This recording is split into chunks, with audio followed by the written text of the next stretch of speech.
Bonjour à tous et à toutes. Nous allons commencer par ce premier temps de partage sur les écrits de Luisa Picaretta, la petite fille de la divine volonté, le livre du ciel.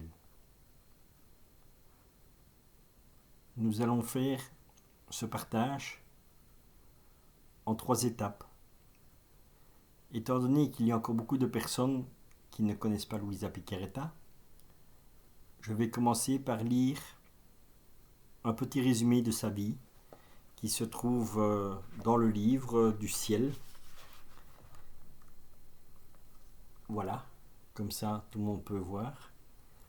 Et comme ça chacun aura un petit aperçu de sa vie. En deuxièmement, ce que je vais vous partager aussi, c'est comment entrer dans la divine volonté. Donc je vous lirai aussi 2-3 petits passages des livres concernant la divine volonté. Et comme ça, nous pourrons voir et développer un peu le sujet ensemble. Et la 3e partie sera sur la parole de Dieu dans la Sainte Écriture, donc la Bible, où je ferai une petite lecture de la parole de Dieu, et surtout ce que j'ai appelé dans ce 3e petit temps d'enseignement, c'est ces paroles que nous ne comprenons pas. Parce que Dieu nous parle souvent, et en réalité, on ne comprend pas les paroles qu'il nous dit. Donc voilà, ce sera la 3e partie du temps de partage que je veux passer avec vous. Nous allons commencer maintenant par une petite prière auprès de la Vierge Marie pour demander aussi que ce temps de partage se passe dans la divine volonté, que l'acte donc que nous allons poser soit dans la divine volonté, afin qu'il puisse créer beaucoup de vie. Pourquoi je fais la prière à la Vierge Marie ? Parce que elle était la première à avoir vécu toute sa vie dans la divine volonté. Donc, je pense que nous n'avons pas meilleure personne pour nous conduire dans la divine volonté. Comme en plus c'est notre petite maman que Jésus nous a donnée, donc bien sûr, nous pouvons aller avec elle tranquillement et on est sûr d'arriver à la bonne destination. Voilà, faisons cette petite prière au nom du Père, du Fils et du Saint-Esprit. Je te salue Marie, pleine de grâce, le Seigneur est avec toi. Tu es bénie entre toutes les femmes, et Jésus, le fruit de ton cœur immaculé, est béni. Sainte Marie, Mère de Dieu, prie pour nous pauvres pécheurs, maintenant et à l'heure de notre mort. Marie, je te demande la grâce d'ouvrir notre cœur, afin que nous puissions avancer avec toi dans ce cheminement de la divine volonté. Conduis-nous sur le chemin, Marie, afin que nous puissions faire la volonté du Père sur la terre, comme notre Seigneur Jésus-Christ nous l'a demandé. Alors, guide-nous, Marie. Je t'en remercie. Amen. Au nom du Père et du Fils et du Saint-Esprit. Voilà. Nous allons commencer maintenant par le petit résumé de la vie de Luisa Picaretta que je vais vous lire et qui se trouve donc dans le livre du ciel. Luisa Picaretta est née un dimanche peu après Pâques dans le village de Corato en Italie le 23 avril 1865. Elle fut baptisée le même jour. Elle a vécu toute sa vie à cet endroit, sauf les mois où chaque année, au temps où elle était jeune, sa famille vivait à la ferme. Luisa est décédée en odeur de sainteté peu avant d'atteindre ses 82 ans, le 4 mars 1947, après une vie tout à fait extraordinaire. Louisa n'avait pas de frères, mais 4 sœurs. Son père se nommait Vito Nicola Picaretta et sa mère Rosa Tarantini, tous deux de Corato. Très jeune, Louisa était timide et très peureuse. Elle avait souvent des cauchemars qui la rendaient très craintive du démon. Et souvent dans ses rêves, elle voyait la Vierge Marie chasser le démon loin d'elle. À ce sujet, Jésus a précisé à Louisa que le démon avait discerné que Dieu avait des vues très spéciales sur elle, qu'elle apporterait une très grande gloire à Dieu et qu'elle serait une importante cause de défaite pour lui. Quelle que soit la façon dont il s'y prit, il ne parvint jamais à faire pénétrer en elle des affections ou des pensées impures, parce que Jésus y avait fermé toutes les portes à Satan. C'est pour cela qu'il était si furieux et essayait de la terrifier par des rêves effrayants, cherchant par tous les moyens à lui faire du mal. À l'âge de 9 ans, elle fit sa première communion et le jour même reçut le sacrement de confirmation. L'Eucharistie devint sa passion prédominante. Elle y concentrait toutes ses afflictions. Dès cet âge, elle pouvait rester dans l'église, agenouillée et immobile, pendant 4 heures, dans la contemplation. À 11 ans, elle devint fille de Marie. À 12 ans, elle commença à entendre intérieurement la voix de Jésus, tout particulièrement quand elle communiait. Jésus devint son précepteur sur les choses de Dieu, la corrigeant et lui apprenant la manière à méditer, et lui donnait des leçons au sujet de la croix, de la douceur, de l'obéissance et de sa vie cachée sur la terre. Cette voix intérieure amena Louisa au détachement d'elle-même et de toutes choses. Un jour, à l'âge de 13 ans, durant qu'elle travaillait dans sa maison et réfléchissait sur la plus triste partie de la passion de Jésus, elle devint tellement accablée qu'elle était sur le point de perdre le souffle.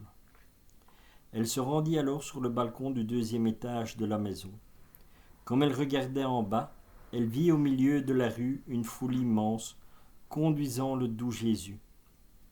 Avec sa croix sur l'épaule, le tirant d'un côté et de l'autre, Jésus avait le visage tout ensanglanté et se débattait pour respirer.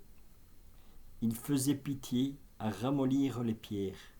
Alors levant les yeux vers elle, Jésus lui dit « Âme, aide-moi ».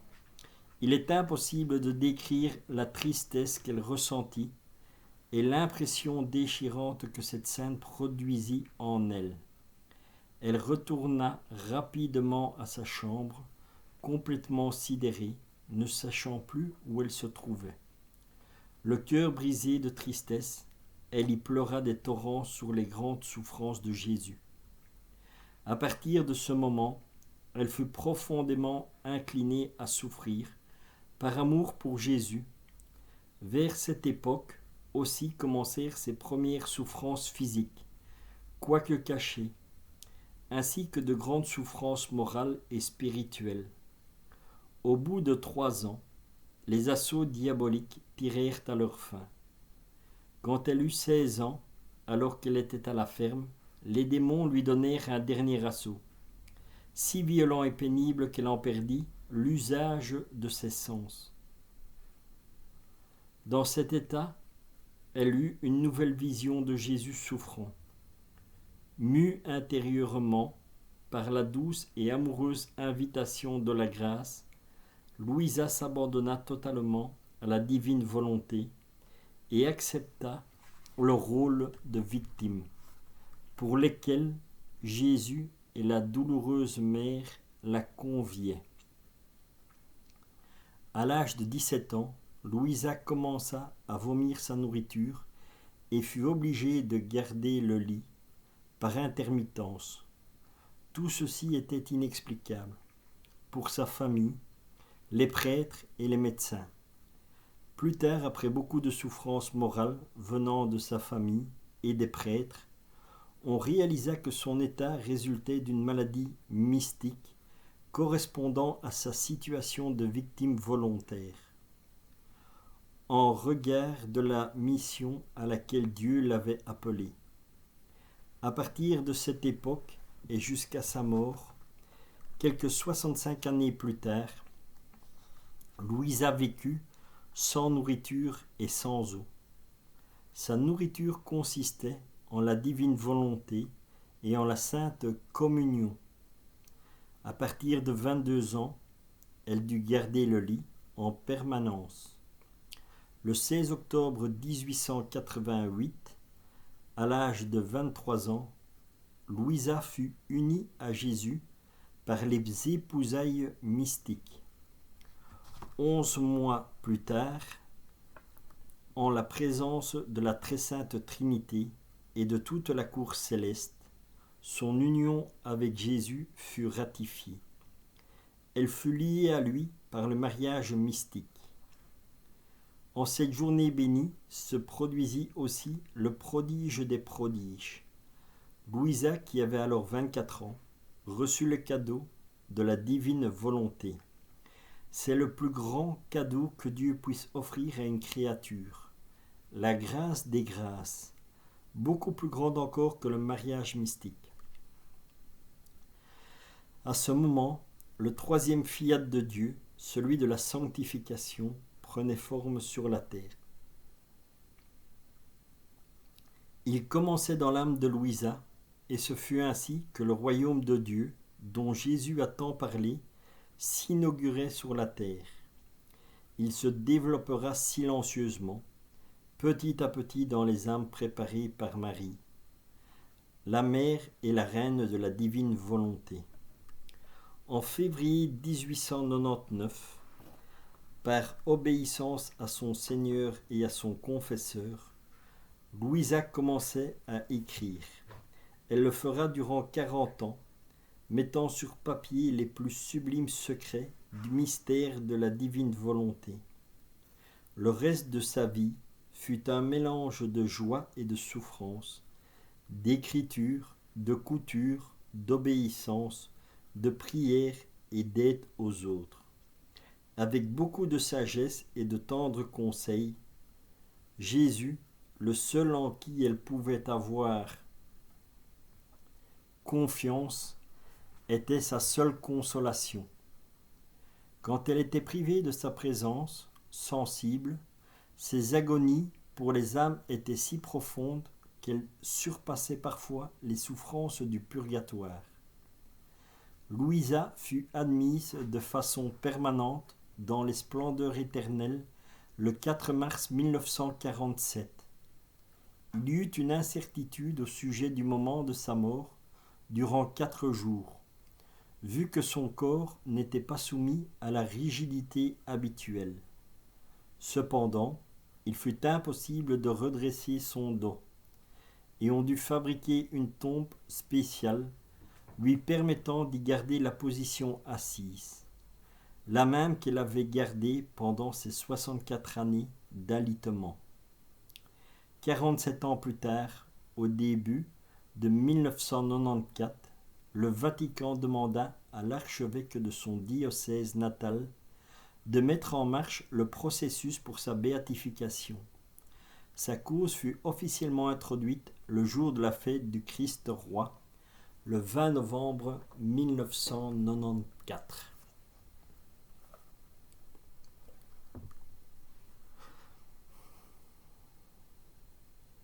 Voilà le petit résumé de la vie de Louisa Piccarreta.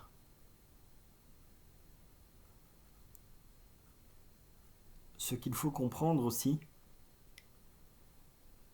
et qui est un exemple qui est incroyable, c'est que Jésus, quand il est venu sur la terre, il n'est pas arrivé en fanfare, Il n'a pas débarqué dans des hôtels super luxueux.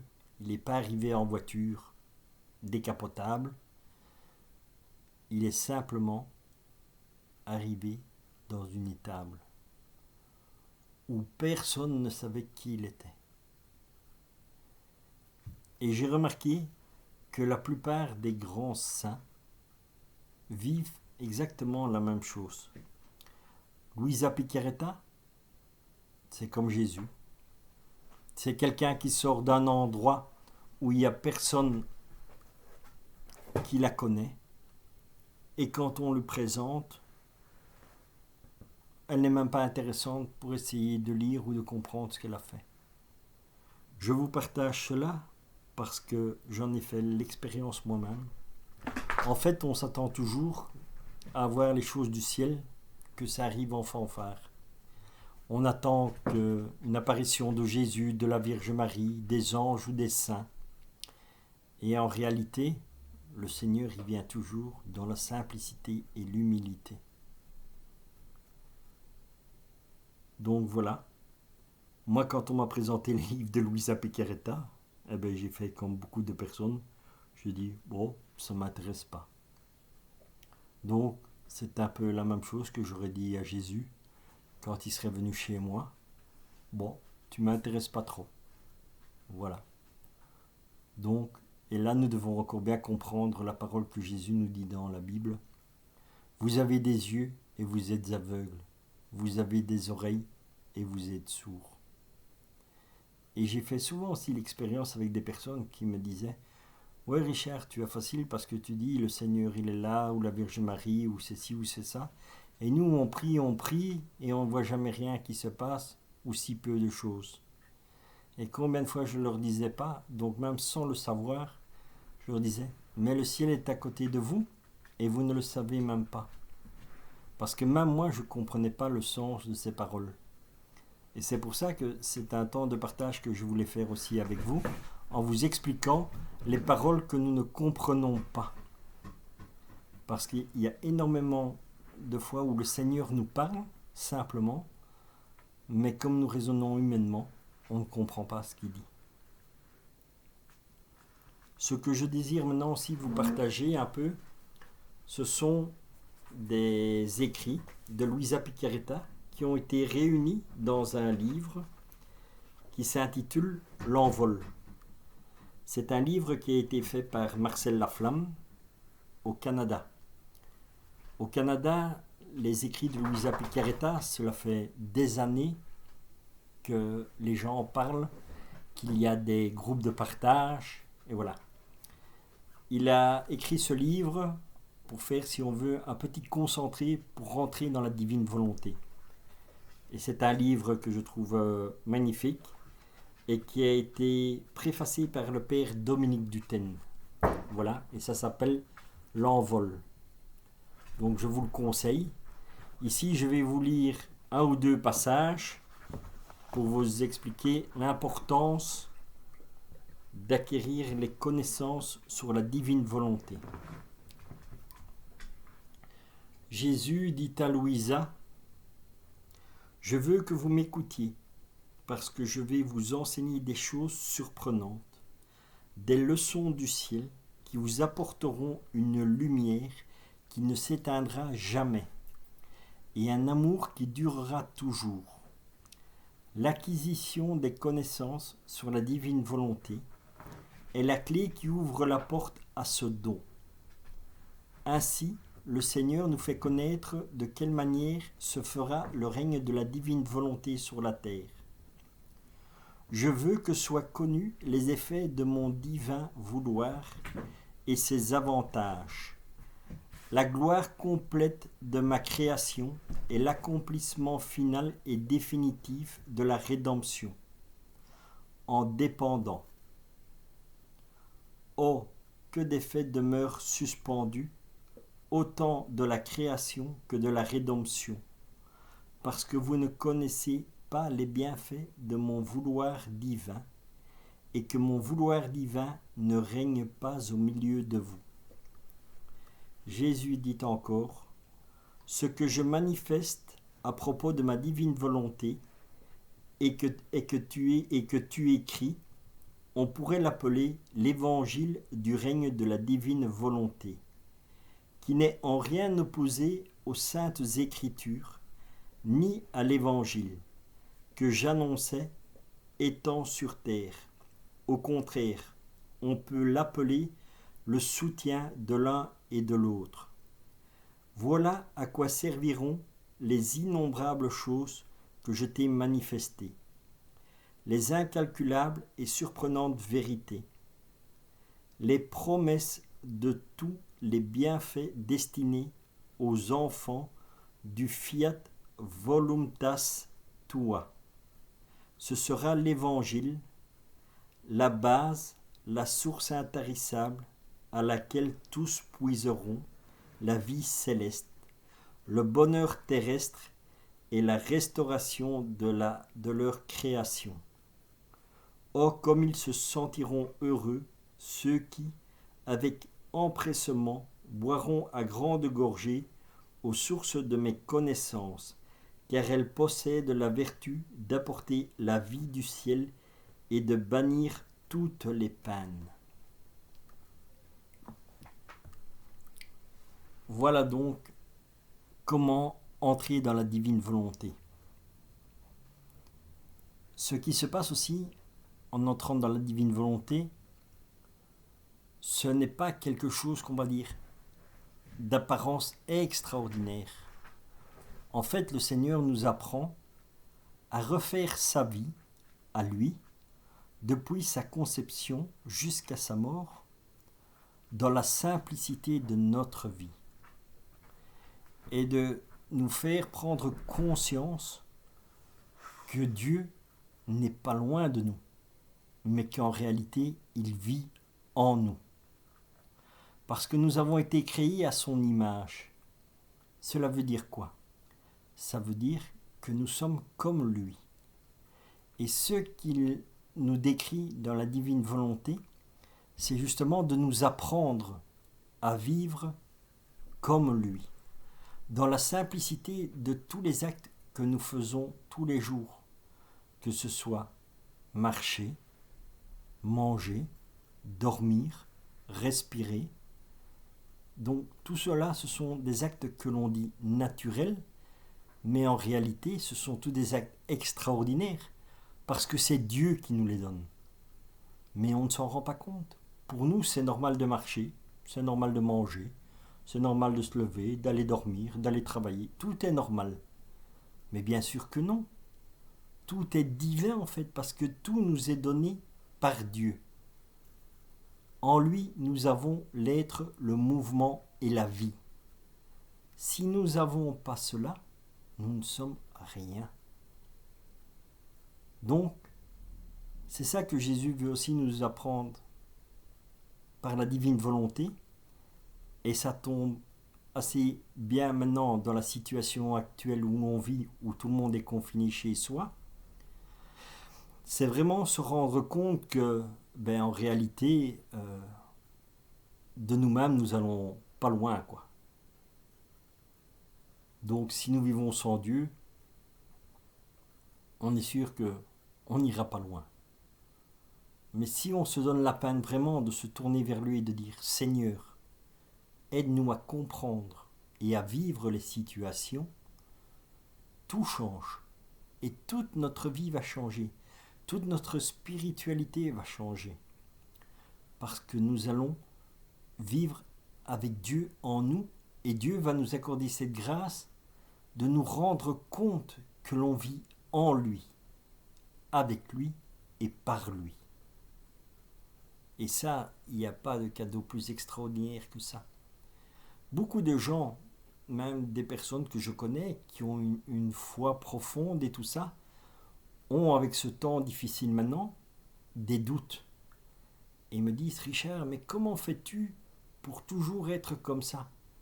Je dis, voilà la grâce de la divine volonté. La divine volonté ne nous enlève rien de la souffrance.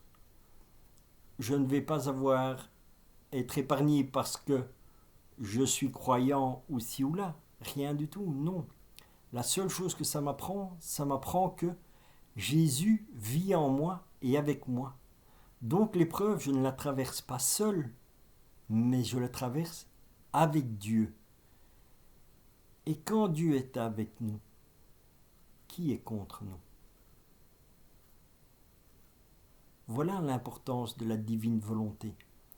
Et pourquoi il faut l'enseigner aux gens et apprendre aux gens et partager les connaissances que nous recevons du ciel. C'est vraiment pour faire prendre conscience aux gens que Dieu n'est pas loin, que Dieu vit dans le cœur de chaque être humain. Demandez vraiment cette grâce et au début même commencez par la Vierge Marie à lui dire « Marie, je ne connais rien, je ne te connais pas, je ne connais pas ton Fils Jésus, je ne connais pas Dieu, je ne connais rien.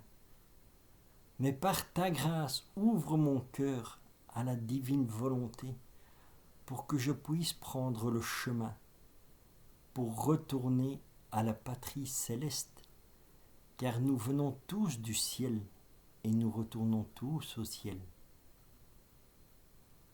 Donc vraiment demandons cette grâce à la Vierge Marie de nous guider à travers ce cheminement. Elle qui a vécu dans la divine volonté toute sa vie, elle peut nous emmener. Et c'est ça aussi le chemin qui est représenté sur l'image que le Seigneur m'a demandé de faire peindre. On voit le chemin. Et au début, on voit que le chemin, il est très large. Parce que quand nous commençons notre vie, nous pouvons faire beaucoup de choses que le Seigneur nous permet. Parce qu'on ne le connaît pas, parce que souvent, c'est un manque d'enseignement, parce que nos parents ou nos grands-parents ne nous ont pas enseigné ce qu'était Dieu. Donc le chemin que le Seigneur nous laisse au départ est très large. Nous pouvons faire entre parenthèses des grosses bêtises. On ne nous en tiendra pas trop rigueur. Mais au fur et à mesure que nous avançons dans la vie et que nous avons la grâce de rencontrer le Seigneur, parce que Dieu vient dans la vie de chaque être humain. Il n'y a pas un seul être humain sur la terre qui pourra dire « Dieu n'est pas venu me rencontrer ». Parce que Dieu se révèle à tout le monde.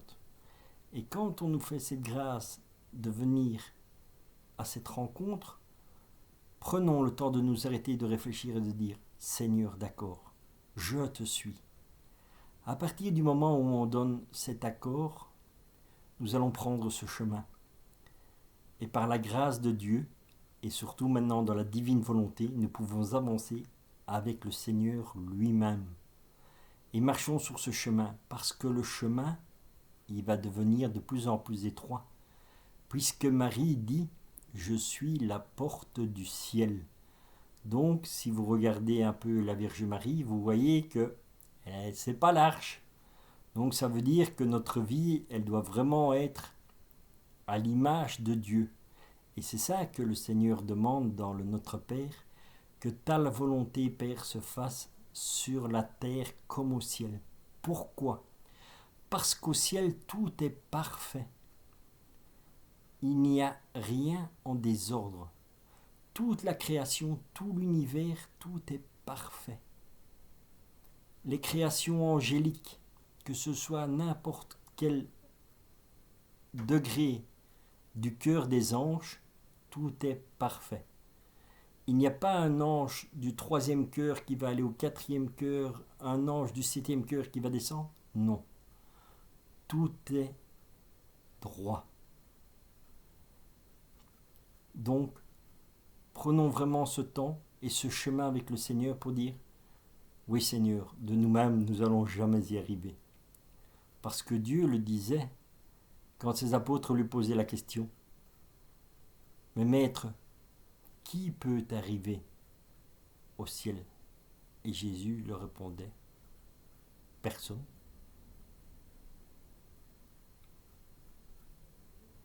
Mais par sa grâce, nous y avons accès. Parce qu'il est venu sur la terre pour nous donner la vie éternelle. Et cette vie éternelle commence dans la divine volonté. Parce que tout le chemin que nous faisons ici sur la terre, dans la divine volonté, n'est que le commencement de ce qui sera au ciel. Parce qu'au ciel, nous vivrons pleinement dans la divine volonté. Voilà le petit partage que je pouvais vous faire ici. Maintenant, ce que je vous propose, c'est d'un peu voir ces mots que nous ne comprenons pas. Je vais prendre en exemple quelques paroles que le Seigneur m'a dit et que je n'ai pas compris. Avant cela, je vais vous faire la lecture de la Sainte Bible et je vais vous prendre le prologue de Saint Jean. Parce que il n'y a pas meilleur texte pour rentrer dans la parole de Dieu. De l'Évangile selon Saint Jean. Au commencement était le Verbe, et le Verbe était en Dieu, et Dieu était Verbe. Ceci existait dès le principe en Dieu. Toute chose a été faite par lui, et rien de ce qui n'a été fait sans lui. En lui était la vie, et la vie était la lumière des hommes. Et la lumière luit dans les ténèbres, et les ténèbres ne l'ont point comprise. Il y eut un homme envoyé de Dieu, dont le nom était Jean. Celui-ci vint comme témoin pour rendre témoignage à la lumière, afin que par lui tout le monde eût la foi.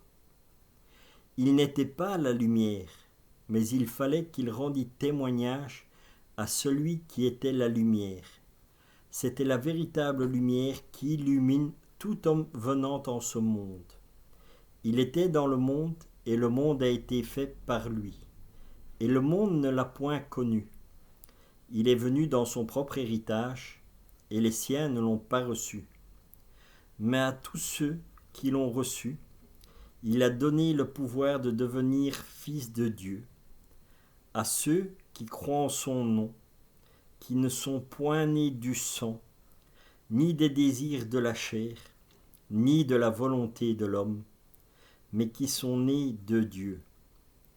Et le Verbe s'est fait chair, et il a demeuré parmi nous, car nous avons vu sa gloire, qui est comme la gloire du Fils unique du Père, dans la plénitude de la grâce et de la vérité.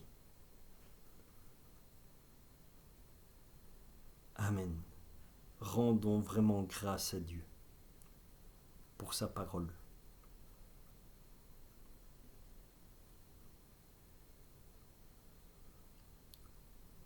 Beaucoup de personnes aussi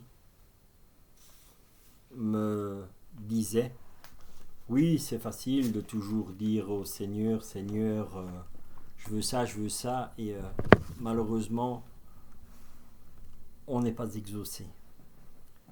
Beaucoup de gens disent aussi, oui, j'ai demandé pour être guéri et je n'ai pas de guérison ni quoi que ce soit.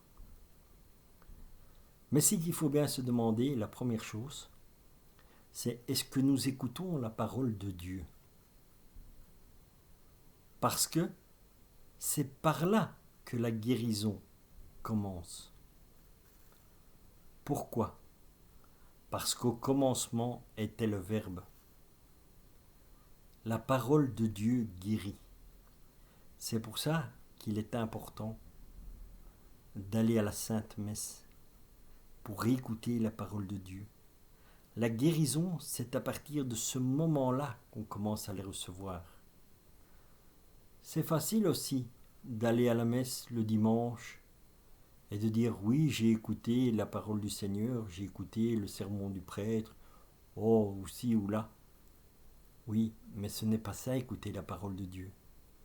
Écouter la parole de Dieu veut dire que pour bien faire tous les jours, nous devrions aller à la messe. Parce que tous les jours, nous avons besoin d'être guéris. La guérison ne va pas se faire en un claquement de doigts. Dieu peut le faire.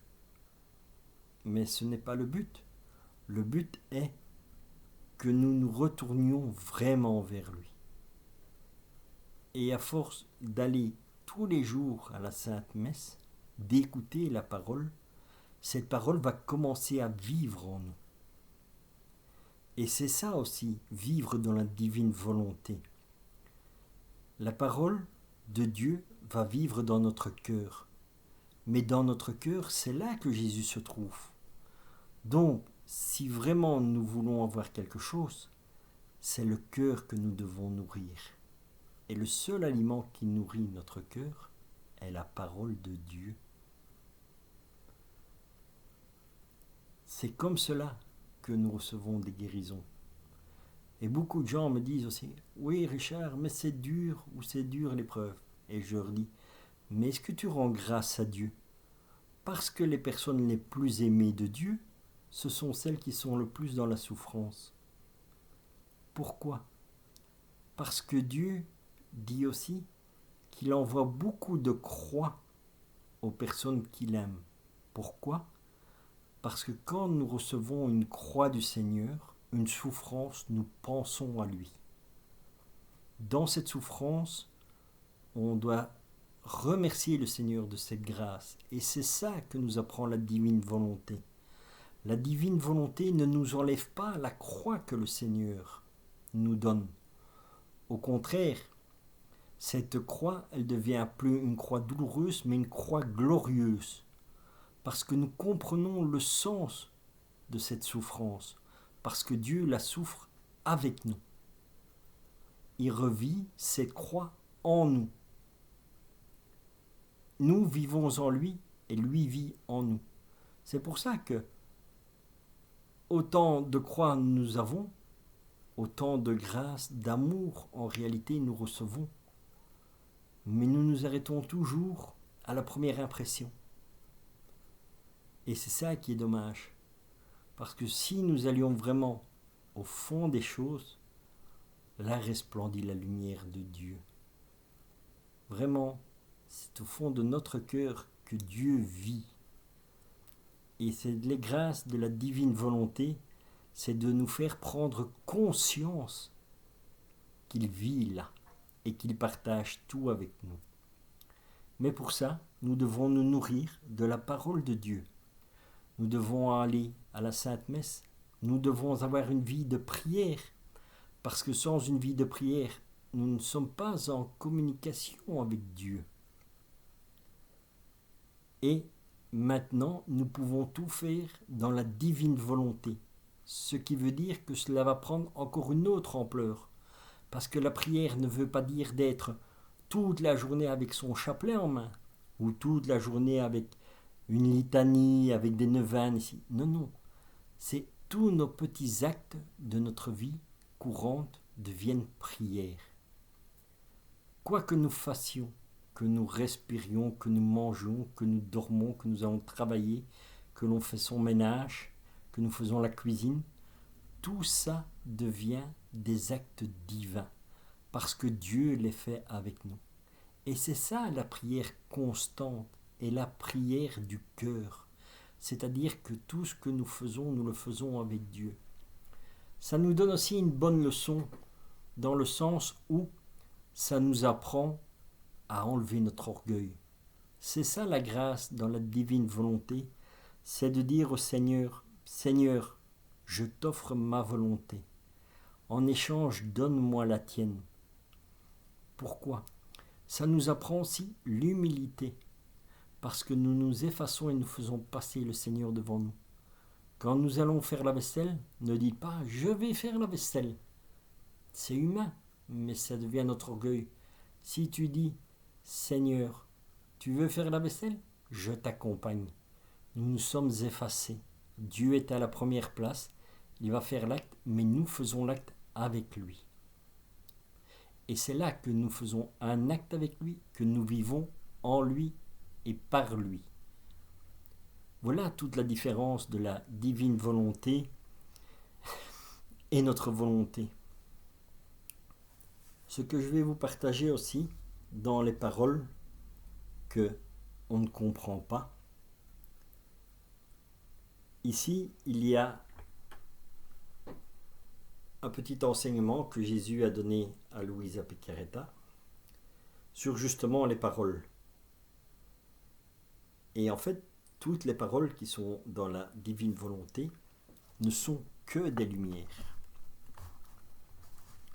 Le 24 novembre 1903, Jésus dit « Chaque parole est une liaison à la grâce. Me trouvant dans mon état habituel, je vis brièvement Jésus béni dans mon intérieur, comme s'il avait voulu continuer de dissiper mes doutes. Il me dit « Ma fille, je suis la vérité même. Aucun mensonge ne peut sortir de moi. Au plus, il peut s'agir de choses que l'homme ne comprend pas. L'âme doit réagir à mes paroles en les mettant en pratique. En fait, chacune de mes paroles est une liaison à la grâce qui sort de moi et qui donne à la créature comme cadeau.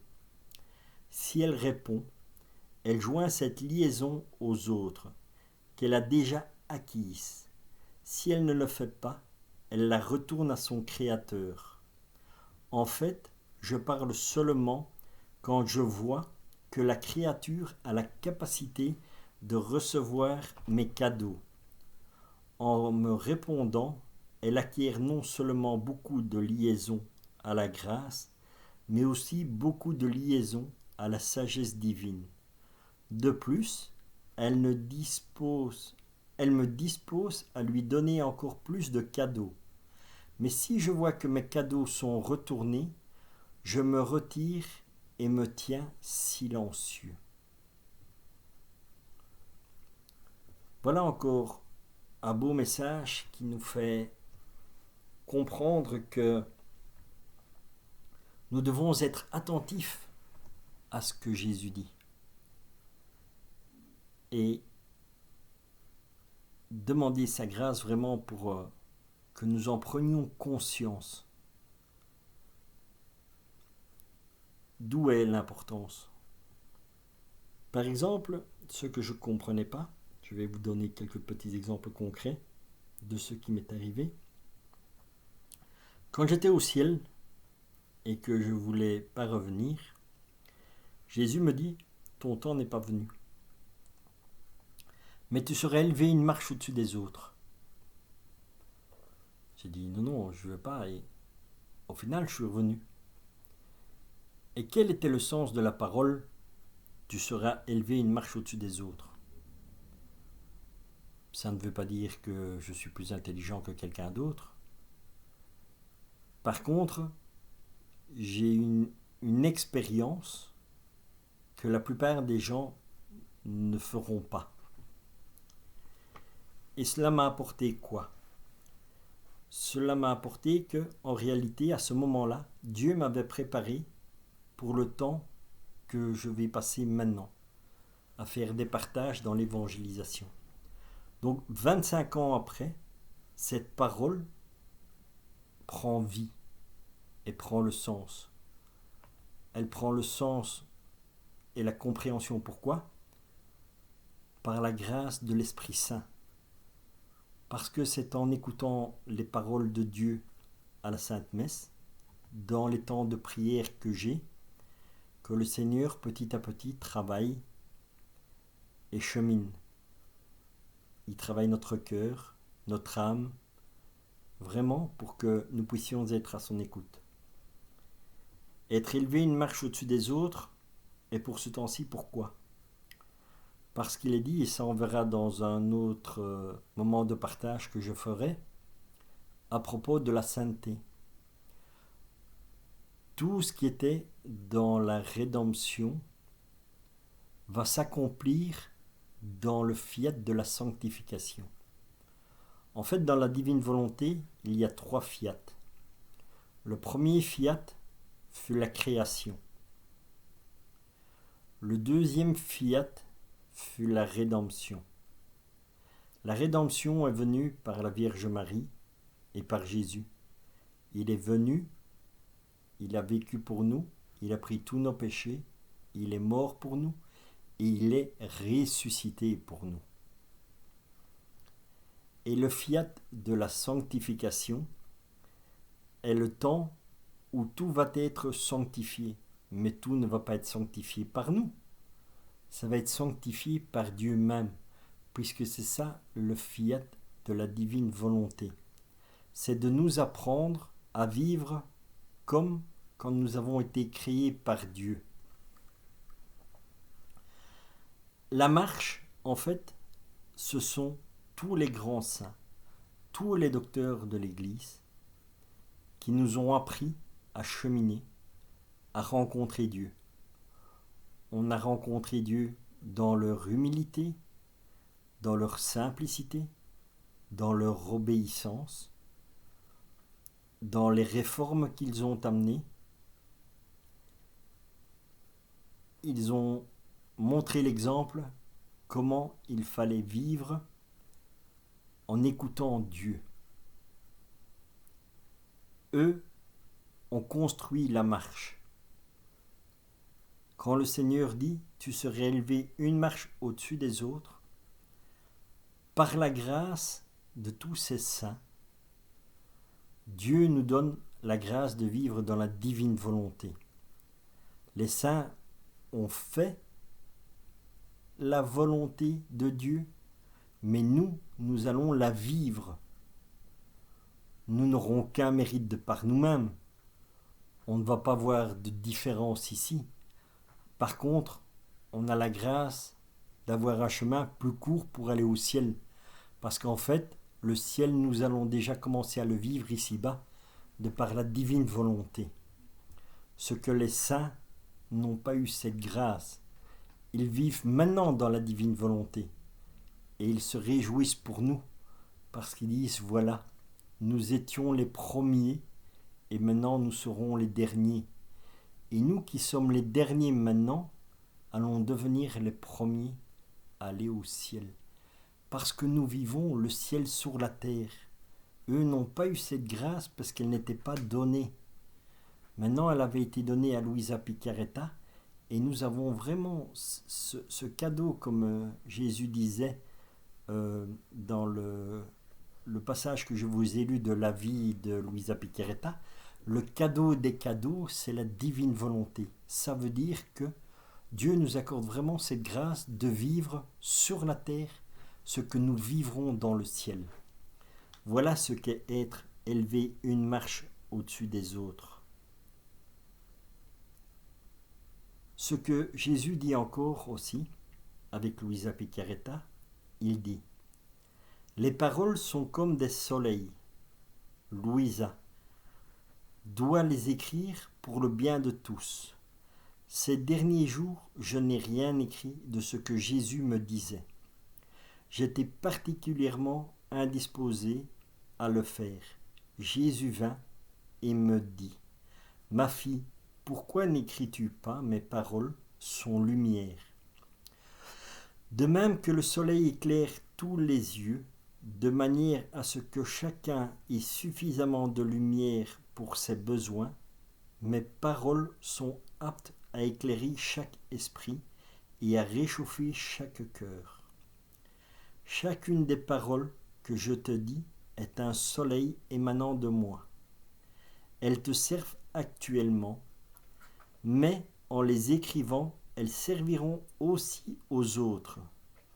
En n'écrivant pas, tu étouffes ces soleils, tu empêches mon amour de se manifester, et tu prives les autres de tous les bienfaits que ces soleils peuvent donner. Je lui répondis, mon Jésus, qui donc méditera sur ces paroles de toi que je mets sur papier? Il reprit, cela n'est pas ton affaire, mais la mienne. Et même si elle n'était pas méditée par d'autres, ce qui ne sera pas le cas, comme autant de soleils, elles s'élèveront majestueusement pour être accessibles à tous. Si tu ne les écris pas, tu empêcheras ces soleils de se lever et tu feras beaucoup de mal. Si quelqu'un pouvait empêcher le soleil naturel de se lever dans le ciel bleu, que de maux s'ensuivraient sur la terre, le tort que la nature subirait. Toi, tu le fais aux âmes en n'écrivant pas. C'est la gloire du soleil de briller majestueusement et de baigner la terre, et tout ce qui se trouve de sa lumière. Le mal est pour ceux qui n'en profitent pas. Il en va ainsi pour les soleils de mes paroles. C'est ma gloire de faire se lever un soleil enchanteur pour chacun des mots que je te dis. Le mal est pour ceux qui n'en profitent pas. Voilà, on en revient de nouveau à la parole. Tout ce que Dieu dit est lumière. Et lumière est vie. Comme dans le prologue, et la lumière, lui, dans les ténèbres. Nous pouvons avoir beaucoup de ténèbres. C'est là aussi une parole que Dieu nous dit dans ce prologue de Saint Jean. Et la lumière, lui, dans les ténèbres. Mais dans quelles ténèbres elle nuit? Dans quelles ténèbres elle luit cette lumière?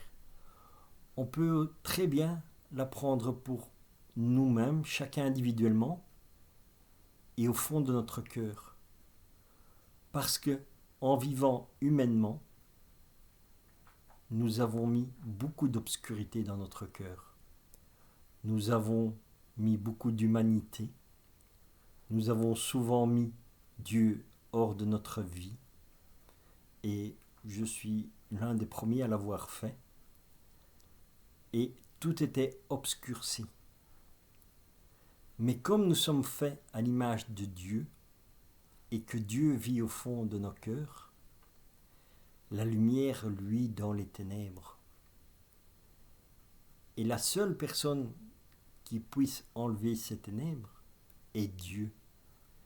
Et Dieu le fait comment? Par sa parole. La lumière luit dans les ténèbres. Les ténèbres ne l'ont point comprise.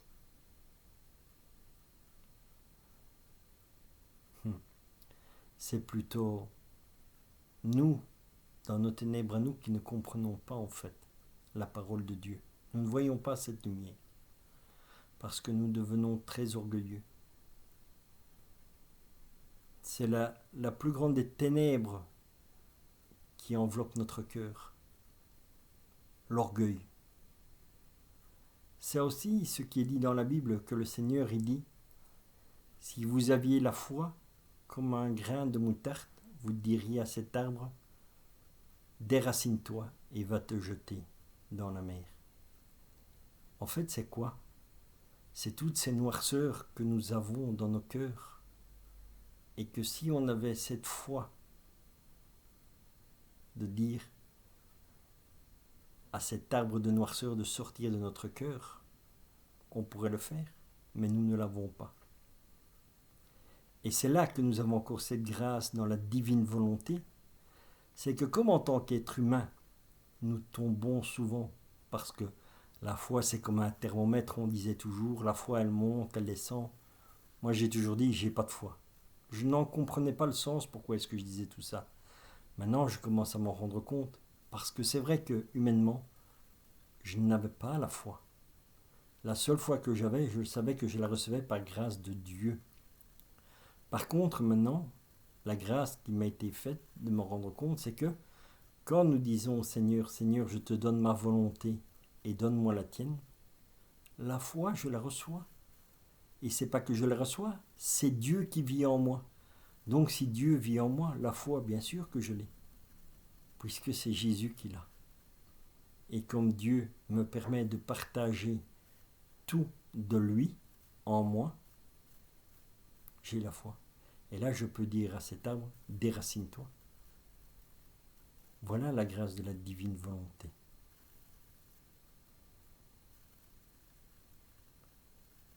Voilà le temps de partage que je voulais passer avec vous. J'espère que cela vous apportera un peu de lumière, beaucoup de chaleur et d'amour, et la paix du Seigneur en vos cœurs. Prions simplement cette prière pour remercier le Père éternel pour toutes les grâces qu'il nous a données et qu'il nous donnera, à la lumière de ses enseignements, dans la grâce de la divine volonté, et que nous puissions vraiment vivre dans cette volonté. Terminons pour remercier vraiment le Père de toutes les grâces que nous avons reçues en cet instant. Au nom du Père, et du Fils et du Saint-Esprit. Notre Père, qui êtes aux cieux, que ton nom soit sanctifié, que ton règne vienne, que ta très sainte volonté soit faite sur la terre comme au ciel. Donne-nous aujourd'hui notre pain de ce jour. Pardonne-nous nos offenses, comme nous pardonnons à ceux qui nous ont offensés. Et ne nous laisse pas entrer en tentation, mais délivre-nous du malin. Je vous souhaite une sainte journée dans la grâce de la divine volonté. Amen.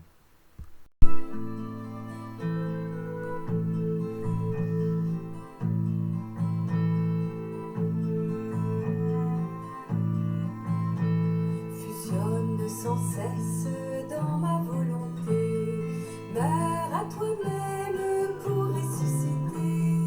Alléluia, Alléluia, Alléluia, Alléluia.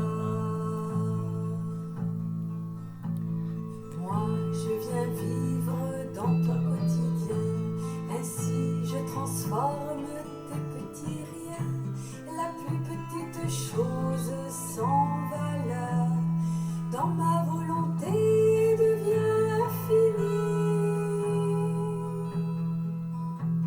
Fusionne sans cesse dans ma volonté, meurs à toi-même pour ressusciter.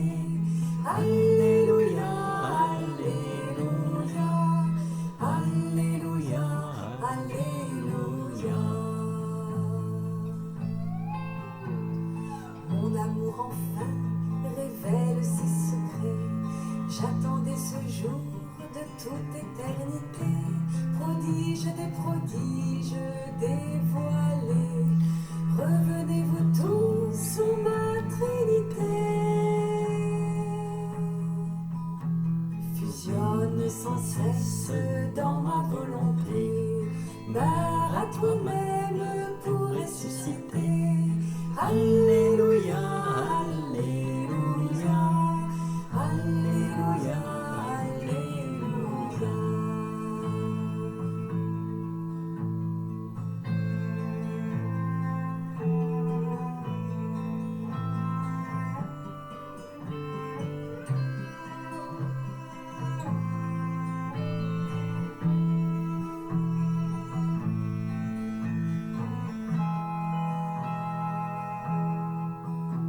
Fusionne sans cesse dans ma